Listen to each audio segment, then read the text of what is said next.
ആമേൻ ആമേൻ.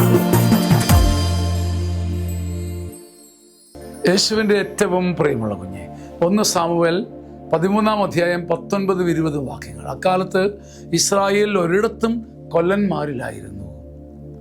ഹെബ്രായർ വാളും കുന്തവും ഉണ്ടാക്കാതിരിക്കാൻ ഫിലിസ്ത്യർ മുൻകരുതലെടുത്തിരുന്നു. അവർ വാളെടുക്കരുത്, അവർ പോരാടരുത്, അവർ കുന്തമെറിയരുത്. അതുകൊണ്ട് കൊല്ലന്മാരെ ആ ദേശത്തില്ലാതിരുന്നു. പിന്നെന്താ സംഭവിച്ചത്? 20-ാം വാക്യം. ഇസ്രായേൽക്കാർ തങ്ങളുടെ കൊഴു, തൂമ്പ, കോടാലി, അരിവാൾ ഇവരാകാൻ അരമുണ്ടായിരുന്നു. അരം അനുവദിച്ചിരുന്നു. അത്യാവശ്യം നിങ്ങൾ തൂമ്പ എടുത്ത് കളച്ചു, അരിവാൾ കൊണ്ട് വെട്ടി കൃഷി ചെയ്തു, നന്നായി ആഹാരം കഴിച്ചു.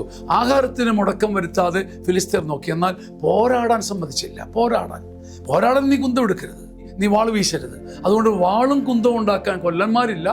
അത്യാവശ്യം പട്ടിണി കിടക്കാതിരിക്കാൻ നീ തൂമ്പ എടുത്ത് കളച്ചു. അതിനൊക്കെയുള്ള സൗകര്യം ചെയ്തു തന്നു. തിന്മ നമുക്കെതിരെ ചെയ്യുന്ന ഏറ്റവും വലിയ ഒരു കെണി ഉണർന്ന് പോരാടാതിരിക്കാൻ നമ്മുടെ മനസ്സിനെ അടിമയാക്കി കളയും. അത്യാവശ്യം ജീവിതത്തിൽ കുഴപ്പമൊന്നുമില്ല, അത്യാവശ്യം കൊണ്ടും കൊടുത്തും വലിയ തട്ടുമുട്ടും ഇല്ലാതെ പോകുമ്പോൾ ഒരു പോരാട്ട വീരം ചോർത്തി തിന്മ നമ്മളെ തളർത്തിക്കളയും. നമ്മുടെ തൂമ്പ കൊണ്ട് കളച്ചും അത്യാവശ്യം മഴ കൊണ്ട് വെട്ടിയും കളച്ചും അത്യാവശ്യം കപ്പയിട്ടും ഒക്കെ ജീവിച്ചു പോകുമ്പോൾ ഒരു പോരാട്ട വീരം ചോർത്തിക്കളഞ്ഞ് തിന്മ നമ്മൾ ജയിക്കും.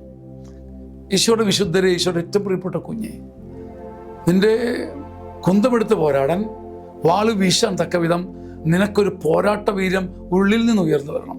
കൊല്ലന്മാരെ ഇല്ലായിരിക്കാം, നീ ഒരാൾ ഉയരണം. നീ ഒരാൾ ഈ തൂമ്പ കൊണ്ട് കളച്ചും പറിച്ചും ഇങ്ങനെ ഒതുങ്ങി ജീവിക്കുന്നതിനപ്പുറം ഒരാത്മീയമായ ഒരു പോരാട്ടത്തിന് നാം ഉണർന്നില്ലെങ്കിൽ, പോരാളിയാകുന്നില്ലെങ്കിൽ, പോരാട്ടമില്ലെങ്കിൽ നമ്മളൊരു പുഴു തന്നെയാണ്.